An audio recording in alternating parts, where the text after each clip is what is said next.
Quem puder, fica aqui comigo, viu? Vai ser...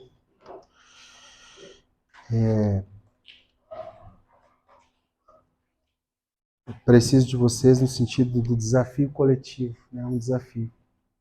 Como eu falei aquele dia que eu orei pelo André, construir provas a respeito de nós mesmos, né? Nos colocar na cruz é dominicalmente desafiador. Bom, João capítulo 13, nós estamos percorrendo os caminhos de Jesus. Aqui no capítulo 13, a reta final da vida dele com seus amados discípulos. É a reta final do momento que ele está sendo um testemunho vivo de Deus, ou da obra redentora de Deus com a humanidade, né? Ele encarnando a missão do Pai e cumprindo aquilo que o Pai colocou no coração dele. Eu quero ler a partir do versículo 1, e depois nós vamos sublinhar juntos, na leitura e na atenção, alguns dos versículos. Mas vamos ler a partir do versículo 1. Fala assim, ó. Um pouco antes da festa da Páscoa, sabendo Jesus que havia chegado o tempo em que deixaria este mundo e iria ao Pai, tendo amado os seus que estavam no mundo, amou-os até o fim. Estava sendo servido o jantar e o diabo já havia induzido Judas Iscariotes, filho de Simão, a trair Jesus. Jesus sabia que o Pai havia colocado todas as coisas debaixo do seu poder e que viera de Deus e que estava voltando para Deus. Assim, levantou-se da mesa, tirou sua capa e colocou uma toalha em volta da cintura.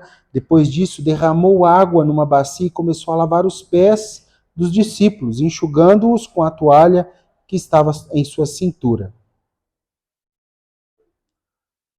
Chegou-se Simão Pedro e lhe disse: Senhor, vais lavar os meus pés? Respondeu Jesus: Você não compreende agora o que estou fazendo. Mais tarde entenderás. Disse Pedro: Não, nunca lavará os meus pés. Jesus respondeu: Se eu não os lavar, você não terá parte comigo. Respondeu Simão Pedro: Então, Senhor, não apenas os meus pés, mas também as minhas mãos e a minha cabeça. Respondeu Jesus: Quem já se banhou precisa apenas lavar os pés. Todo o seu corpo está limpo. Vocês estão limpos, mas nem todos. Pois ele sabia quem iria traí-lo e por isso disse que nem todos estavam limpos. Quando terminou de lavar-lhes os pés, Jesus tornou a vestir sua capa e voltou ao seu lugar. Então lhes perguntou: Vocês entendem o que eu acabei de fazer? Vocês me chamam de mestre e senhor, e com razão, pois eu o sou. Pois bem, se eu, sendo senhor e mestre de vocês, lavei-lhes os pés, vocês também devem lavar os pés uns dos outros. Eu lhes dei o exemplo para que vocês façam como lhes fiz. Digo-lhes verdadeiramente que nenhum escravo é maior do que o seu senhor, como também nenhum mensageiro é maior do que aquele que o enviou. Agora que vocês sabem estas coisas, felizes serão se as praticarem. Versículo 18. Não estou me referindo a todos vocês. Conheço os que eu escolhi. Mas isso acontece para que se cumpra a Escritura. Aquele que partilhava do meu pão voltou-se contra mim. Estou lhes dizendo antes que aconteça, a fim de que, quando acontecer, vocês creiam que eu sou. Eu lhes garanto, quem receber aquele que eu enviar, estará me recebendo, e quem me recebe, recebe aquele que me enviou. Depois de dizer isso, Jesus perturbou-se em espírito e declarou: Digo-lhes certamente, um de vocês me trairá. Seus discípulos olharam uns para os outros, sem saber a quem ele se referia. Um deles, o discípulo a quem Jesus amava, estava reclinado ao lado dele. Simão Pedro fez sinais para esse discípulo, como a dizer: pergunte a quem ele está se referindo. E inclinando-se, esse discípulo para Jesus perguntou: Senhor, quem é? Respondeu Jesus: aquele a quem eu der este pedaço de pão molhado no prato. Então, molhando o pedaço de pão, deu-lhe a Judas Iscariotes, filho de Simão. Então, logo Judas comeu o pão, Satanás entrou nele. O que você está para fazer, faça depressa, disse Jesus. Mas ninguém à mesa entendeu por que Jesus lhe tinha dito isso, visto que Judas era o encarregado do dinheiro. Alguns pensaram que Jesus estava lhe dizendo que comprasse o necessário para a festa ou que desse algo aos pobres. Assim que comeu o pão, Judas saiu e já era noite. Hoje eu quero falar sobre a cruz do convívio, sobre esse grande desafio de conviver. Conviver não é fácil. E a palavra convívio vem de uma adaptação latina, né, do convivium, ou do latim convive, que significa um convite, um convidado. Alguém que é convidado a um banquete e precisa estar lá. Ele precisa ser inteiro lá. Ele precisa ter parte lá. Conviver é viver com. Conviver é viver com. E o encontro de Jesus equivale a um jeito de viver que exclui de nós a possibilidade de não conviver. Exclui de nós a possibilidade de nos excluir. Por isso que não existe uma perspectiva de cristianismo evangelho sem uma realidade de comunidade, de igreja, de comunhão, de partilha, de contato. Né? A imagem e semelhança de Deus, Deus é trino, né? Pai, Filho e Espírito Santo, ou seja, Deus já é uma comunidade. Quando ele nos fez individualmente, o bonequinho de barro, ele nos fez com características familiares e com ausências do outro. Isso significa, mais ou menos, que você não se define sozinho. Você só consegue se definir quem você é, o seu rosto, quando o seu rosto contempla o rosto do outro. E isso exclui de nós a possibilidade de viver qualquer cristianismo que não tenha o outro. Né? Lembrando, a cruz ela tem duas direções, né? Uma é a do homem tentando tocar Deus e a outra direção é de um tocando o outro. Então esse é o chamado da cruz. Né? E quando eu falo convívio, cruz do convívio, é exatamente isso que eu quero dizer. A minha esposa Rebeca, coisa mais linda do mundo, gente. Doce. Né? Deus sabia que eu precisava de uma mulher doce, não rixosa. Doce como mel. Não é como fel, não. Como mel. Hã? Que não é igual a goteira. Né? Eu tava com a goteira ali, gente, nessa semana, e Deus falou demais comigo. Né? Eu apertei, troquei a bucha, o negócio não parou.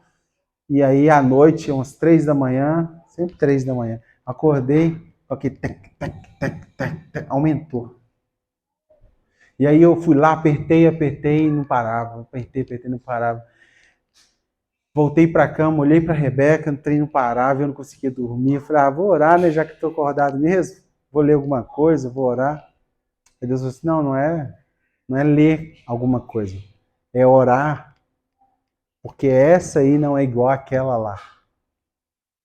Essa mulher não é aquela mulher rixosa, que é pior do que uma goteira, né? Falação na cabeça. Então, assim, conviver não é fácil. Viver com não é fácil. Viver eu com a minha esposa não é fácil. Viver eu com você não é fácil. Viver você comigo não é fácil. Viver eu com meus filhos que amo não é fácil. Viver meus filhos comigo, que dependem de mim em algum grau, não é fácil. Mas Deus é uma comunidade. Se Ele é uma comunidade, quando nós encontramos com Deus, nós encontramos com essa necessidade do outro, mesmo não sendo fácil. Mesmo sendo um dos desafios maiores da vida cristã, o viver junto, né? E quando uma pessoa abre mão de Cristo, muitas vezes isso pode ser lido como abrir mão do convívio cristão. Ou o contrário também funciona. Quando alguém abre mão do convívio cristão, muitas vezes ela está abrindo mão da imagem do Cristo no nosso meio, que a expõe a uma realidade que ela não dá conta. Deu para entender isso? Quando alguém fala assim, não quero mais igreja. Na verdade, ela está falando assim, olha, eu não quero mais me expor a um espelho chamado Cristo, que me revela. Que revela os meus pecados, que revela a minha maldade, que revela as minhas más intenções. Né?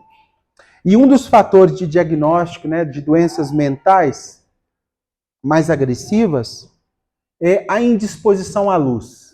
Se você pegar um paciente em profunda depressão, né, diagnosticada, ele vai dizer que o lugar mais confortável para ele é um quarto escuro. Ele não aceita luz. E por que ele não aceita luz? Porque a luz faz ele ver. Então, quando alguém se retira do ambiente de luz, ele está comunicando que ele prefere as trevas. Ou que ele está doente em alguma proporção, né? Pessoas com crises profundas, que hoje diagnosticado como crise do pânico ou doença de pânicos, é aquela pessoa que se aflige, né? Muitas vezes os surtos acontecem com um aglomerado de pessoas. Aquilo vai sufocando a pessoa. É como se ela estivesse sendo apertada. Né? E o texto de 1 João fala que Deus é luz. E quando nós andamos nas luzes, nós temos comunhão com Deus e comunhão uns com os outros. Ele não fala só comunhão com Deus, ele fala comunhão com Deus e comunhão uns com os outros. Se nós dissermos que mantemos comunhão com Deus, com Ele, e andarmos nas trevas, mentimos e não praticamos a verdade. Se, porém, andarmos na luz, como Ele está na luz, mantemos comunhão uns com os outros. Então, conviver, ou comunhão, ou comungar uns com os outros, não é uma opção para nós. Uma opção de não cumprir ou de não viver. O sangue de Jesus, fala aqui o texto de 1 João, e o sangue de Jesus, seu Filho, nos purifica do pecado. Quando nós estamos juntos, temos comunhão, o sangue de Jesus nos cobre. Olha que legal. Lembra da simbologia do sangue nos umbrais da porta, né? Quando a pessoa passava, por que sangue nos umbrais? O sangue respingava, o sangue do cordeiro que foi imolado, respingava sobre as pessoas que passaram, e aquele volume de pessoa marcada pelo sangue era salva da ira de Deus, ou foi salva da ira de Deus, do anjo da morte. Pode até parecer, pessoal, que mais fácil é andar sozinho, mas não foi para isso que Jesus morreu na cruz. Não foi para você dar certo sozinho. É mais fácil. Não, mais fácil eu não sei, mas é mais confortável você ficar num ambiente onde ninguém está te vendo. E não é tá te vendo, a gente já passou dessa época, não é te vendo, pôr no dedo toda hora acusando você. Não é para isso. Mas é você se vendo como se fosse um estádio de espelho. Quando você está num ambiente onde o Espírito Santo está, onde irmãos que tentam viver princípios e valores estão, é como se você ficasse exposto a você mesmo, olhando como se por um espelho e a imagem de Deus sendo refletida em você, e aquilo, quando não estamos bem, nos incomoda, sim ou não? Por isso que conviver é um desafio. E esse texto em específico fala de grandes lições sobre o convívio. Por quê? Jesus, como eu disse, está cumprindo a missão de Deus, recebida pelo Pai. E Jesus já sabia de antemão 3 coisas importantes. Presta atenção. Ele sabia que a sua hora tinha chegado. Ele sabia que seria traído por Judas Iscariotes. E ele sabia que o Pai tinha lhe confiado todo o poder. Vou repetir. Ele sabia que a sua hora tinha chegado, ele sabia que Judas iria o trair, e ele sabia que ele tinha todo o poder. Isso representa muita coisa para nós. Por quê? Ele sabia que a sua hora tinha chegado, nem por isso ele deixou de conviver, comungar, partilhar a mesa com seus discípulos amados. Pessoas no final da vida, em geral, selecionam muito bem as coisas que vai fazer. E Jesus escolheu estar. Né? E o versículo 1 me deixa, do capítulo 13, já me deixa confuso, mediante essas três afirmações anteriores, porque diz que Jesus amou os seus discípulos com perseverança, os amou até o fim. Ele não fala assim, olha, Ludmila, eu vou amar os 11, menos o Judas que vai me trair até o fim. Ele falou assim, eu vou amar o Judas, eu vou amar o Pedro, eu vou amar o João até o fim. Isso já é um problema para nós, sim ou não? Porque isso aqui nos desafia as bases primárias da constância ou da recompensa. Eu amo se, eu amo com, eu amo por. Por exemplo, relacionamento de marido e mulher. A gente só ama por interesse. Não vem com essa de amor ágape, não. Com esposa não funciona. Por que não funciona? Eros é feito para eu dou e recebo. Eu recebo e te dou. É uma troca. Em alguns momentos, o amor de Deus está sobre nós e a gente dá involuntariamente, mas na grande maioria é um amor de troca. É um amor interesseiro. Só que Jesus, pessoal, ele amou seus discípulos, mesmo sabendo de antemão que eles os deixariam, o abandonaria vergonhosamente pouco tempo depois da sua morte. Eles fugiriam com medo de pessoas descobrirem inicialmente que eles eram discípulos do Cristo. Daqui a pouco eles vão ser perseguidos, daqui a pouco eles vão afirmar ser discípulo e morrer também. Né? Só que Jesus sabia que alguns iriam se dispersar. Ele sabia, por exemplo, que Pedro iria o negar 3 vezes. Mesmo Pedro batendo no peito, fala, eu nunca vou te abandonar. Nunca eles vão fazer isso por você, com você. Só se passar por cima do meu cadáver, mais ou menos isso. E Pedro negou. Vergonhosamente. E sabe quem mais estava na mesa? O Judas. O Judas Iscariotes estava na mesa e o texto diz que Jesus o amou e o amou até o fim. Segunda coisa que eu queria sublinhar, o versículo 10, diz o seguinte, olha, quem já se banhou precisa apenas lavar os pés, todo o seu corpo está limpo, vocês estão limpos, mas nem todos. Pois ele sabia quem iria traí-lo. Jesus é diferente de nós, pessoal. Nós somos vingativos. Nós contabilizamos crédito e débito nas relações, sim ou não? Me ligou, eu ligo. Me mandou mensagem, eu mando. Me respondeu, eu respondo. Me deu presente, eu dou. Se me bloquear, eu bloqueio. Se falar mal de mim, eu falo mal. Não é assim? Jesus é diferente de nós no que diz respeito ao convívio. Mesmo sob certeza de traição, ele se ofertou em amor. Não medindo o seu servir pelo que ele poderia ter em troca. O que Judas poderia dar para Jesus? O que Pedro poderia dar para Jesus? Depois Pedro vai dar alguma coisa que vale a pena. Lá a sua morte, né? O seu testemunho de morte, de vida e morte. Mas naquela mesa ali, podia dar nada. Só que Jesus o amou e o amou até o fim. Como você ama hoje?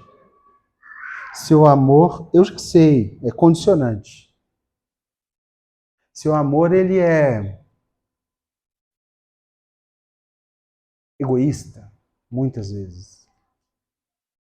Mas o quanto nós estamos dispostos a aceitar que essa mesa do convívio não pode ser seletiva. Quantos pratos você já tirou da sua mesa? Jesus, sabendo que Judas iria o trair, não tirou nem um prato de Judas.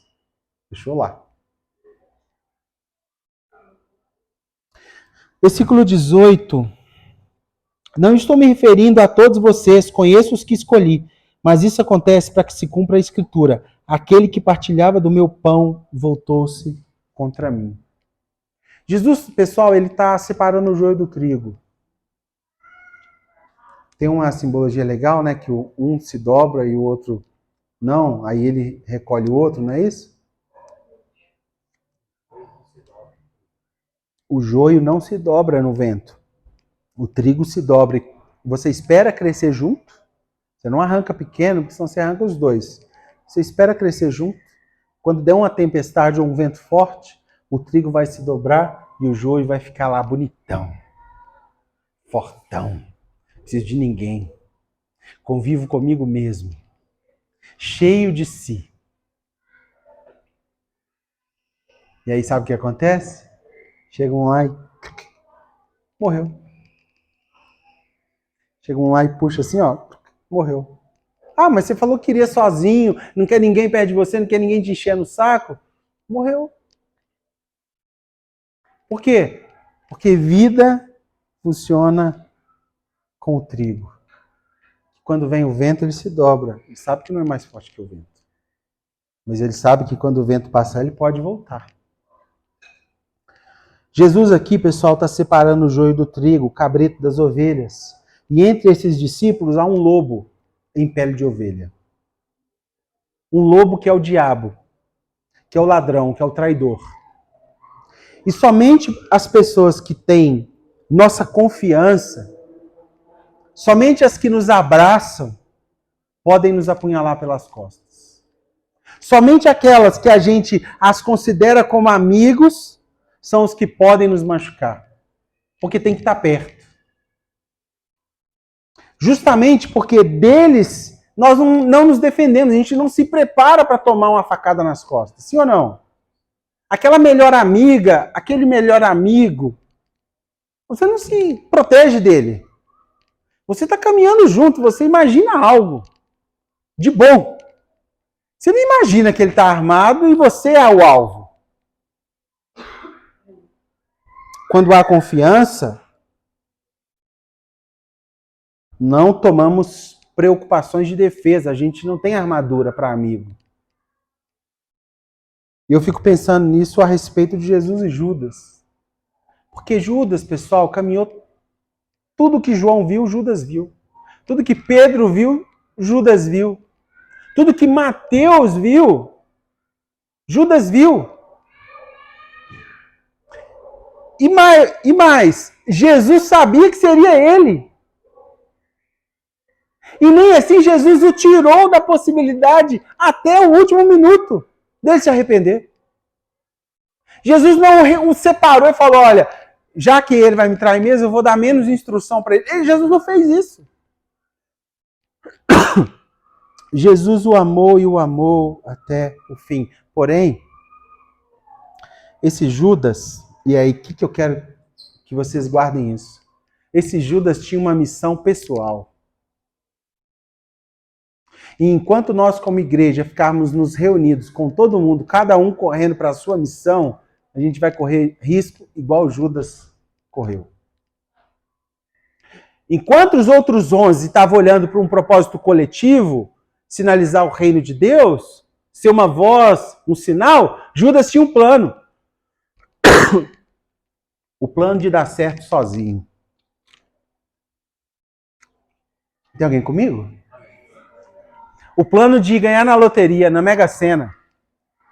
De acertar o prêmio sozinho. 30 moedas de prata por um beijo, fácil. Ninguém vai saber que sou eu, vou só dar um beijo.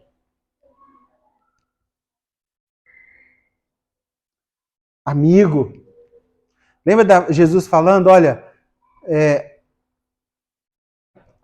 o meu objetivo da missão não é chamar vocês mais de servos, mas de amigos, porque os amigos sabem para onde vou, sabem a missão que o Pai me deu e estão comigo. Por isso que Jesus leva eles para orar, ora por mim, leva 3, os 3 dormem. Nem orar por um tempinho. Não...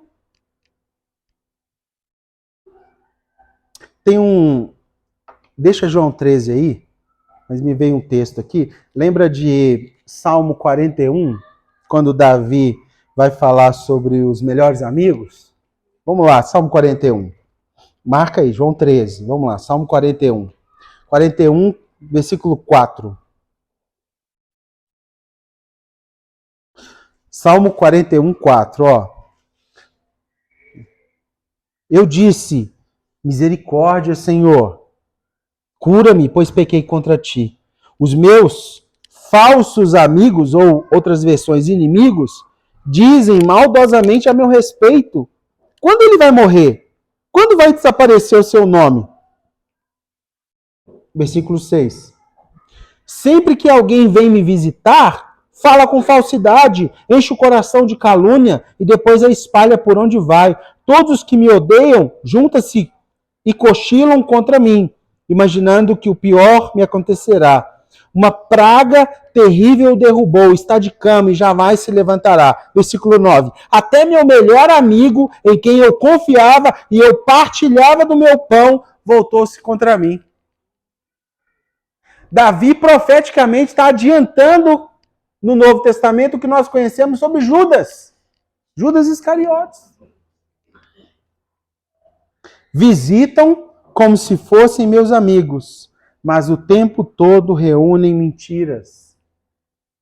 Davi. Provérbios, capítulo 18, versículo 19. Passa só um pouquinho. Fica comigo. Provérbios 18, 19. Que interessante. O irmão ofendido é mais inacessível do que uma cidade fortificada, e as discussões são como as portas trancadas de uma cidadela.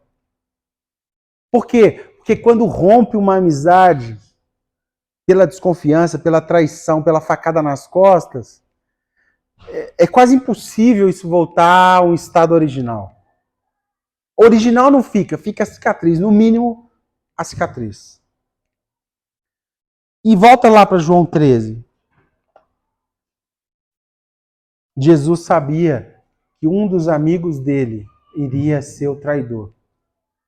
E nem assim o tirou da comunhão, do convívio. Versículo 21 fala o seguinte: depois de dizer isso, Jesus perguntou em espírito e declarou: digo-lhe que certamente um de vocês me trairá. Esse texto, pessoal, ele é muito extraordinário porque Jesus chama à mesa da comunhão seus discípulos e não o exclui Judas. E mesmo sabendo do seu plano pessoal, ele tem um simbolismo aqui muito interessante. João olha e fala assim, Pedro, né? O Pedro, curioso, fala assim, pergunta para ele de que ele está falando.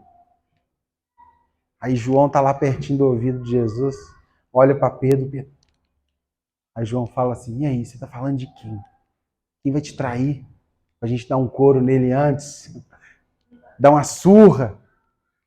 Não é possível, ele viu tudo que o Senhor fez, ele viu o que o Senhor está fazendo por nós, vamos bater nele. Jesus, não. Mas aquele a quem eu der o pão molhado, esse me trairá. Pessoal, e por que esse simbolismo da oferta do pão molhado? Presta atenção. Ceia, corpo, pão, corpo de Cristo, vinho, representação do sangue de Jesus, não é isso? O pão molhado entregue ao traidor. Que simbolismo é esse? Esse simbolismo magnífico aponta para nós. Ele aponta para a necessidade que temos de perdão. Porque em muitos momentos traímos Jesus. Sabe quem é a figura mais parecida com esse Judas Iscariote sentado naquela mesa? Eu e você. Que por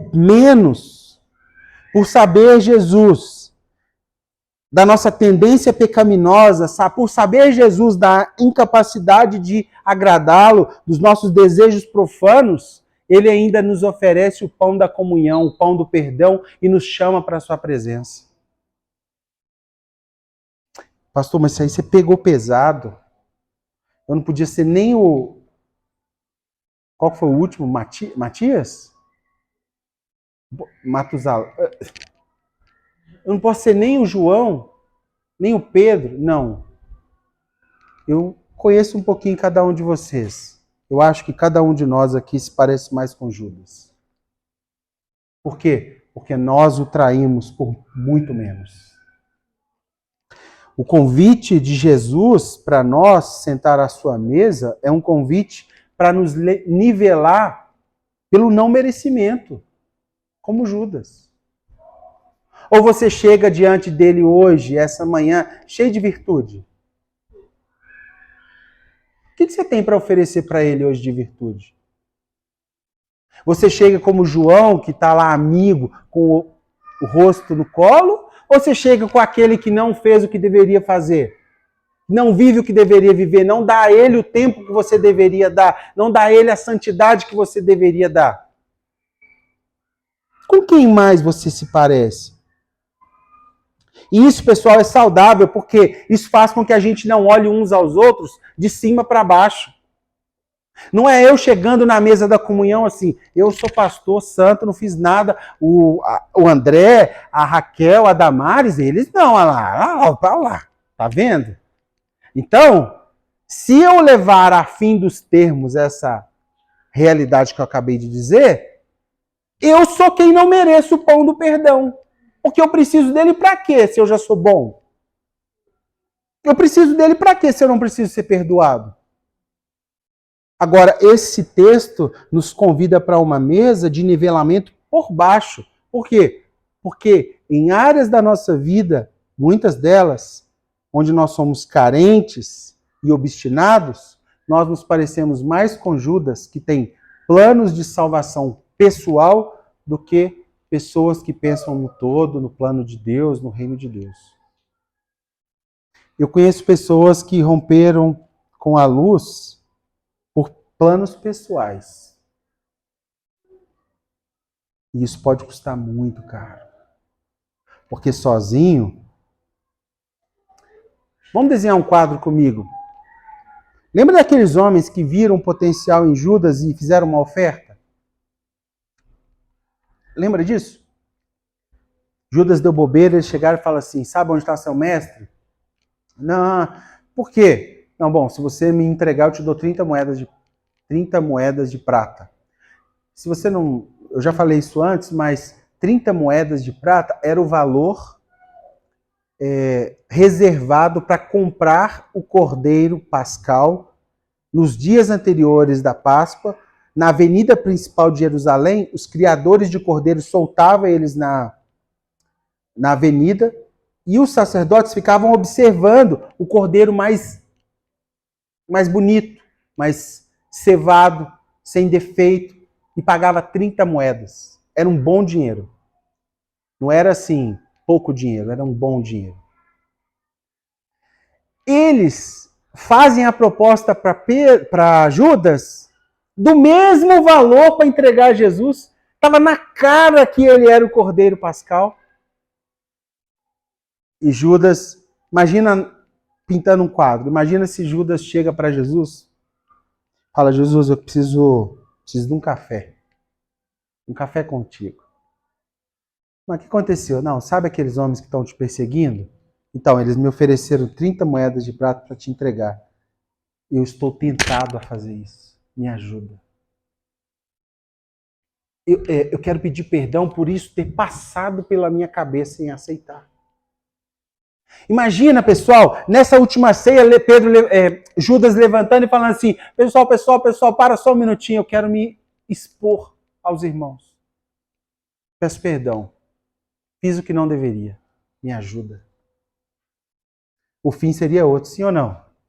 Prova essa do ladrão ao lado de Jesus, que morreu no mesmo dia de Jesus. Um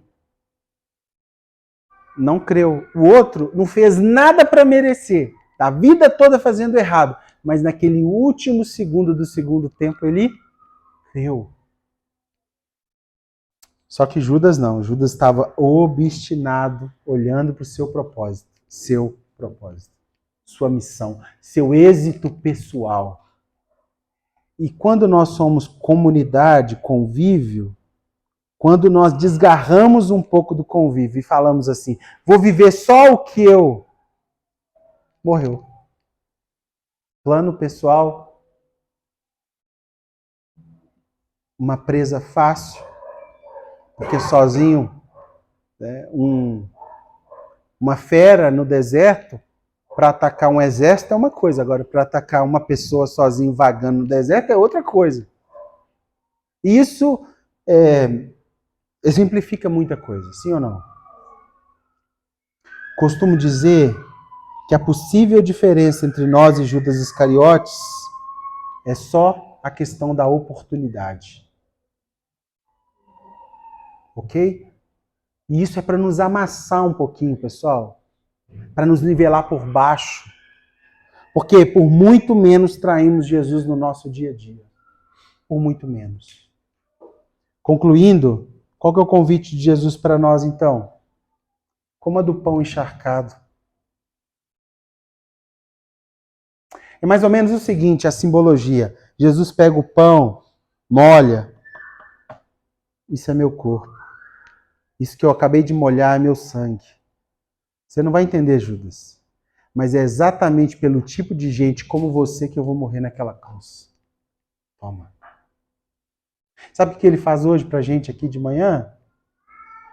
Pega o pão, molha e entrega para você, parecido com Judas. Irmão de Judas. Obstinados como Judas.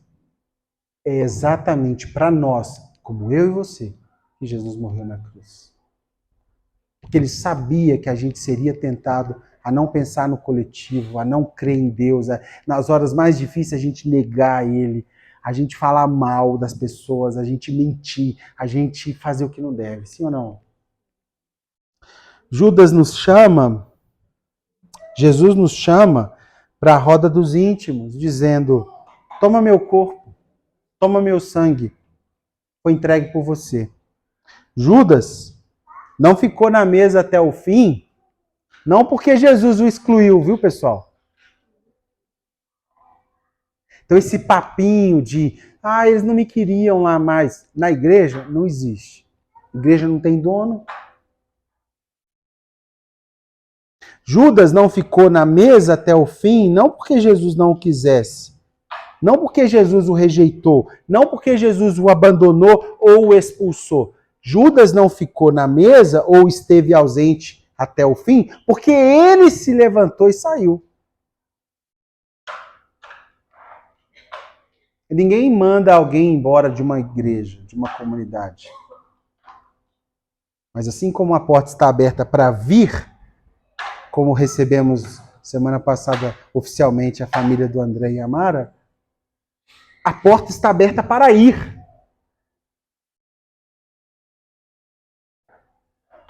Só que antes de você ir, um aviso. Sozinho é mais difícil. Sozinho é presa fácil, viu? Satanás gosta de ovelha desgarrada. Está fora do seu bando. Sabe o que texto diz? Que Satanás está olhando, procurando uma oportunidade. A quem ele possa tragar. Tragar é... Sabe aquelas máquinas de moer carne? A palavra é parecida, mas o sentido é esmagar que não sobre nada. Fica irreconhecível aquela pessoa. Você olha para a pessoa e fala assim, não é possível, não é mais aquela pessoa. Esmagou a imagem que Deus tinha construído dela e ela se tornou outra pessoa. Satanás tragou. Cuidado com as falas. Eu vou seguir meu caminho sozinho, ninguém se importa comigo. Melhor sozinho que mal acompanhado. Se você tem uma missão pessoal, não conta para ninguém, porque senão elas... Sabe essas falas? Essas falas que ninguém se importa com você, talvez está passando por um megafone que está na mão do diabo. Está passando por um tradutor na mão do diabo falando assim, fica sozinho mesmo, você vai ver o que eu vou fazer com você. Eu não tenho volume para contabilizar as vezes que eu fui salvo pela comunhão cristã. Que eu vim aqui, tomei uma pancada e eu ia tomar decisões amanhã, hoje ou mais tarde, que custariam muito caro. Mas por causa da comunhão cristã, eu fui desafiado a perseverar em Cristo. Isso é maravilhoso, pessoal. Para fechar, Judas se excluiu da eternidade por querer ganhar pouco nesta vida. Judas trocou o que é eterno por um saquinho de moedas. E pior, quando ele recebe... Lembra dessa cena? Paixão de Cristo? Ele recebe do saquinho, só que na cabeça dele começa a cair a ficha do que ele fez. Sabe o que ele faz? Ele quer devolver para os caras para limpar o corpo dele daquela mancha do pecado. Aí ele volta para o homem, para o cara que comprou, que fez um acordo com ele, e fala, não, eu não quero mais essas moedas. Aí ele pega, o cara fala assim, eu também não quero, isso aí tem sangue inocente. E aí ele joga as moedas e sai correndo já sem parafuso, sobe numa árvore e se lança. Sabe qual é o destino de quem pensa, vou dar certo sozinho, ninguém precisa saber de nada da minha vida? Sabe o destino disso? O destino é o mesmo que Judas. Você pode até ter um aparente sucesso pessoal, mas por pouco tempo. Porque Deus chamou a igreja para dar certo junto. Para a gente dar certo junto. Para chegar junto, para chegar na eternidade, um olhar para o outro e falar, Vaninha, valeu a pena, lembra aqueles B.O. lá e tal? Chegamos aqui, pela misericórdia dele, o sangue, o pão molhado estava sobre nós, e a gente conseguiu, com palmas nas mãos, ou sem, eu não sei, mas chegamos aqui, glória a Jesus. Vamos viver agora, né? O que é a igreja, então, pessoal? Presta atenção. A igreja é o lugar onde o lerdo e o proativo convivem. A igreja é o lugar onde o voluntário e o folgado convivem. A igreja é o lugar do servo e do sem noção. A igreja é o lugar do fiel e do inconstante. A igreja é o lugar do que chega às 7 da manhã para preparar a cadeira, do que chega às 10 da manhã para sentar na cadeira que foi preparada por ele. Isso é a igreja. A igreja é o lugar da moça cristã com escrúpulos e com princípios conviver com aquela sem princípios. A igreja. É a mesa da comunhão, hein? Não é uma reunião de santos. É uma reunião de pessoas que estão olhando para Jesus e cada um no seu processo sendo desafiado a ser mais parecido com ele. Isso é a igreja. A igreja, pessoal, ela deixou de ser um hospital para pessoas doentes e passou a ser um museu de gente santa. Santo o quê, pessoal? Ontem mesmo você estava pecando. Ontem mesmo você estava pensando em fazer aquilo. Ontem mesmo você fofocou dos outros, você desejou que não era seu. E tantos outros pecados que nós cometemos. Igreja é o lugar de nós nos sentarmos à mesa da comunhão e sermos desafiados a sermos melhores à imagem de Cristo. Isso é a igreja. A igreja não é lugar de gente boa apenas. Jesus mesmo disse, eu não vim para os santos, salvos, os que não estão doentes. Eu vim para quem está sangrando. Mas é o seguinte, não me faça de idiota. Porque o seu fim, o fim que você escolhe, pode ser morte. Não porque eu quero, mas porque você quer sozinho. A mão estendida da comunhão com Jesus está sempre, a mão de Jesus está sempre estendida para a comunhão com Ele e uns com os outros. No lugar do pão, lemos corpo. No lugar do vinho, do sangue, lemos vinho. E ainda hoje, esses elementos valem para nos perdoar, para nos lembrar do favor da cruz. Por esta cruz, faz todo sentido. Nós pedimos perdão pelos nossos pecados e aceitar o grande convite de ser uma família com Ele para sempre. Dá certo sozinho? Vai lá, tenta. Só cuidado. Mateus, quero fechar com esse texto, Mateus 26, 14.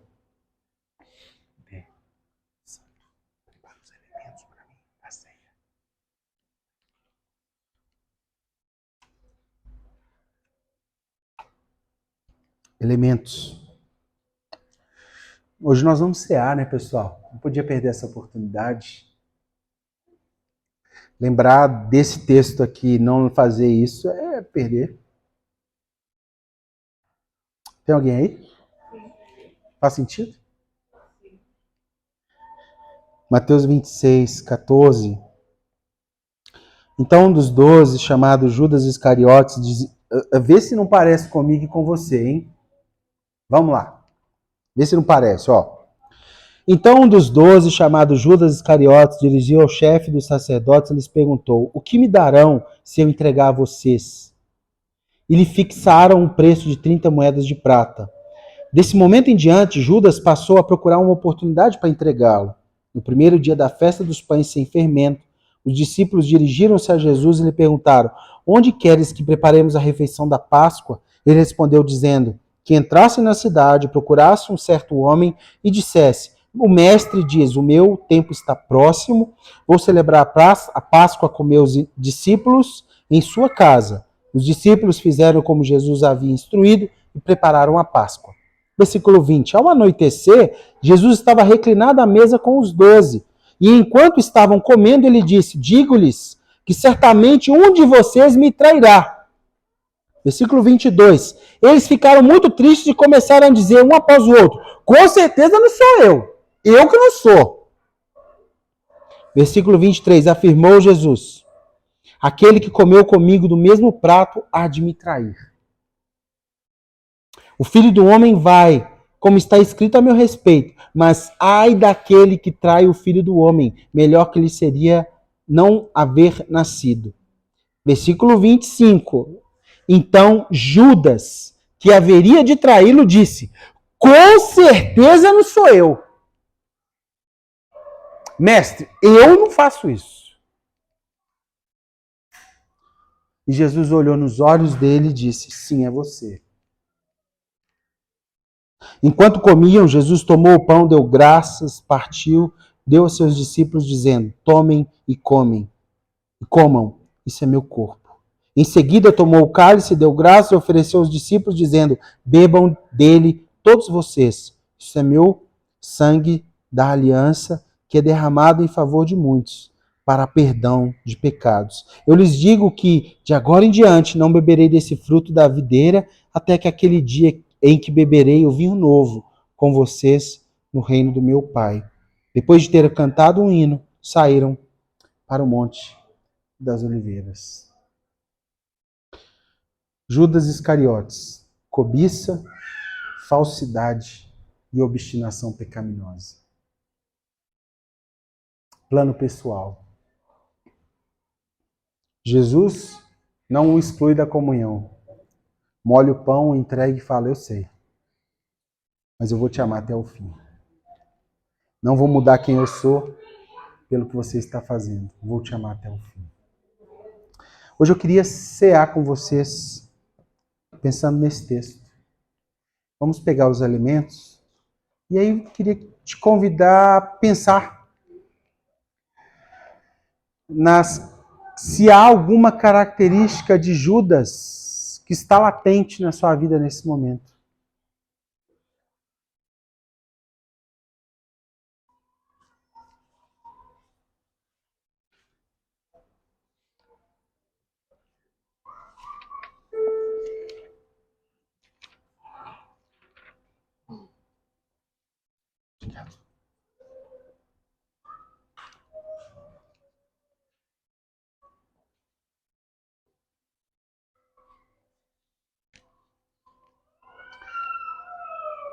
Queria te convidar a fazer uma ceia em memória de Cristo. Uma ceia não de remorso, mas uma ceia de arrependimento. Uma ceia de vergonha daquilo que obstinadamente você tem feito contra o Senhor.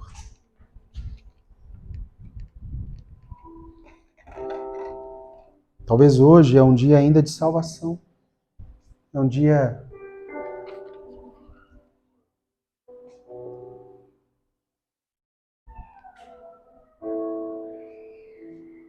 de oportunidade. Você está sentado à mesa da comunhão. Foi por você que Jesus morreu, por mim. Foi por nós que Ele fez naquela cruz.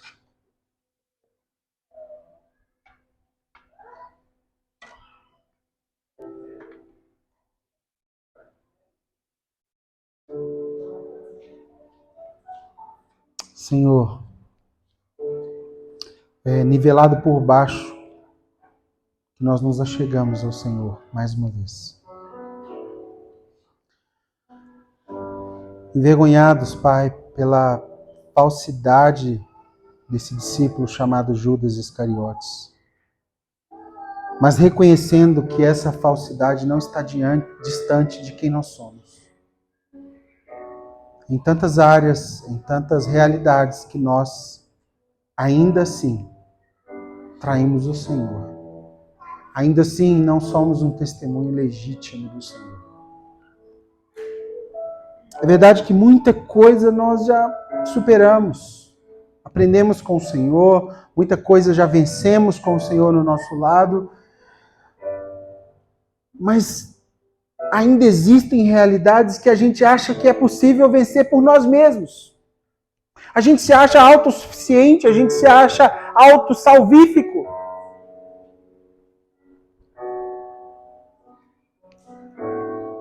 Ainda temos muitos planos pessoais. Ainda não somos o que deveríamos ser como igreja, porque nós focamos mais em correr cada um para o seu próprio destino, a sua própria missão, do que corremos juntos para uma missão eterna. Isso pode ser perigoso, Senhor.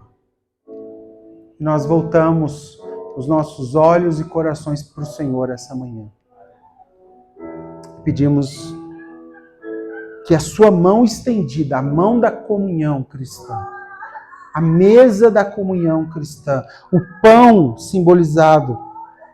simbolizando seu corpo, e esse cálice representando o seu sangue, seja derramado sobre a nossa vida mais uma vez. E certamente nós lembraremos do seu nome com valor, com autoestima, com gratidão. Pai, nós gostaríamos sim de cantar que nós te exaltamos. Mas mais do que cantar, nós gostaríamos de te exaltar. Mas de dizer que nós queremos fazer algo para o Senhor, nós queremos fazer algo para o Senhor. Ah, Deus, eu quero te adorar. Não, adora de uma vez. Viva de uma vez.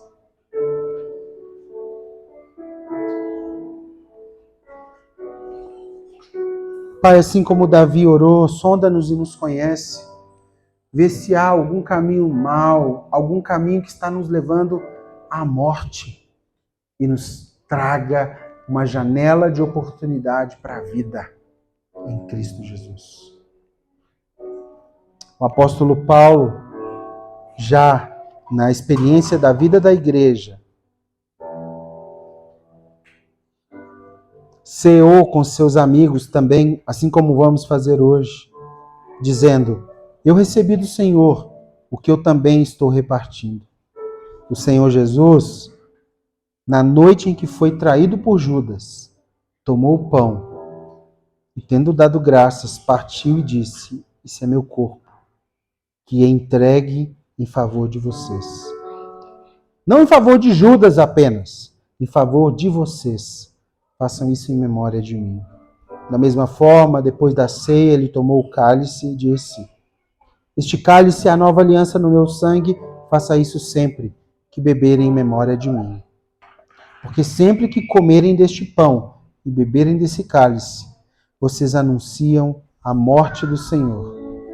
Vocês anunciam que ele não morreu em vão.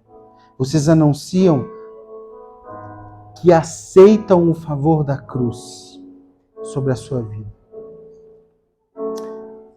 Coma do pão encharcado, beba do cálice.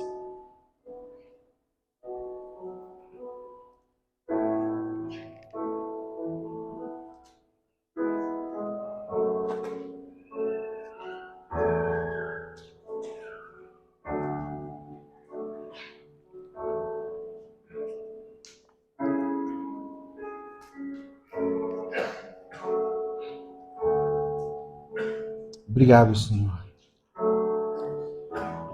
Fazemos isso em memória, que significa um apelo para manter vivo o propósito e a vitória da cruz na nossa mente. Você não é mais escravo do pecado. Você está livre. Você não é mais escravo da condenação. Você está livre para uma nova vida.